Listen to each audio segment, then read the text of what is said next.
आता रिलीज झालाय. सिनेमाला रिस्पॉन्स सुद्धा खूप छान आहे आणि याच वेळी सोने पे सुहागा म्हणून की काय, पण स्वतः प्रियांका चोप्राने गायलेलं पहिलं मराठी गाणं सुद्धा बाहेर आलंय.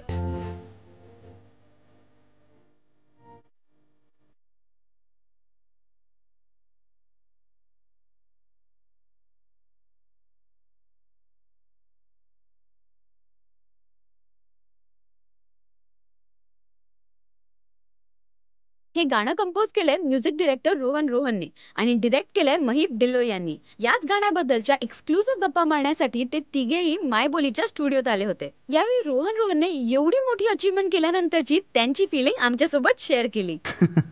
खूप एन्जॉय करतो ॲक्च्युली हे मोमेंट आम्ही. सगळ्यात मोठं मोमेंट आहे कदाचित आमच्यासाठी आता हे.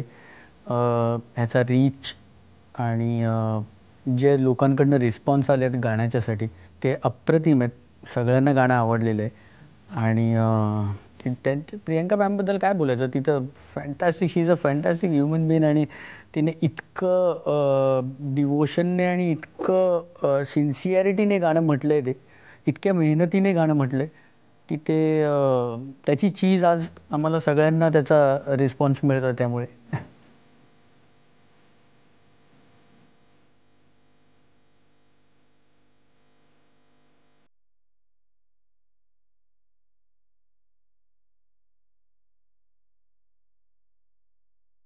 गाणं जितकं छान ऐकू येतंय तितकं छान ते दिसतंय. याचं श्रेय जातं महीप यांना. त्यांनी अमेरिकेत जाऊन हा व्हिडिओ डायरेक्ट केलाय. याची प्रोसेस ही खूप इंटरेस्टिंग होती. उनके साथ काम करने का जो ईज़ है वो आज तक मैंने और किसी के साथ पाया नहीं है.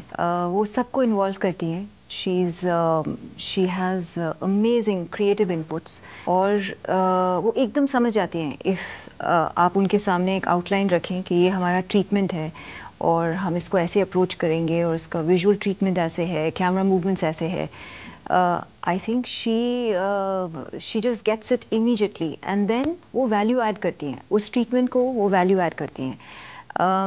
और उस दिन when I reach New York only I had gone from here, so हमारा पूरा क्रू अमेरिकन था और उन्होंने हमको 4 घंटे दिए थे एक दिन शूट करने के लिए. And I asked her, I said कि you've given us 4 hours. In 4 घंटों में हमने आपके साथ गाना रिकॉर्ड करना है. रोहन स्काइप पे होंगे बॉम्बे से और आप न्यूयॉर्क में हैं. And we have to record the song in a language that you don't understand, you know.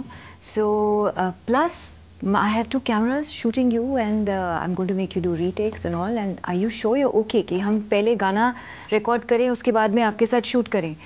She said, absolutely not. She said, the camera is like a second nature to me and just leave it there. I'm not self-conscious at all. You just roll whatever you want to. So I said, okay. So just made my life really simple. And she didn't care. Matlab, if she would fumble and she had to retake, she was fine. You know, वो हंस के वापस लेती थी. She would say, अरे ये मराठी भाषा में ये ज़ क्या होता है? You know.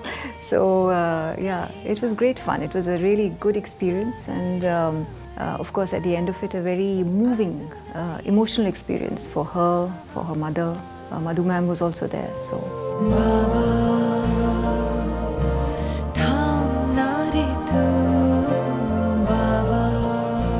आम्हाला सांगा की हे गाणं प्रियंका कडून गाऊन घेण्याची मूळ संकल्पना कोणाची होती? टोटली फिल्मवर डिपेंडेंट हे गाणं आहे आणि फिल्मच्या सिच्युएशनवर डिपेंडेंट हे गाणं आहे.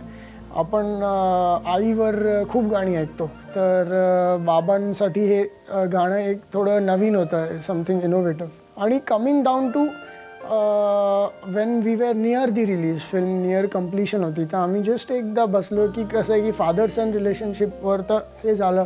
व्हॉट इफ ह्याला एक फिमेल अप्रोच जरी असेल आहे, कारण का डॉटर आणि फादर रिलेशनशिप पण खूप मानलं जातं युजली ऑपोजिट्स. तर आम्ही रोहन आणि Rajesh sir we were just having lunch somewhere, तेव्हा दी आयडिया स्ट्रक की जर फिमेलच करायचं असेल तर why not Priyanka herself.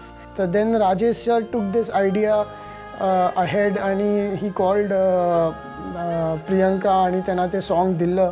Priyanka said की just send me the song, I listen to it. आणि एकदा ऐकलं आणि त्याच्यानंतर she said that it's a very good song and I sing it definitely. क्या बात आहे. हे गाणं खरंच खूप छान आहे.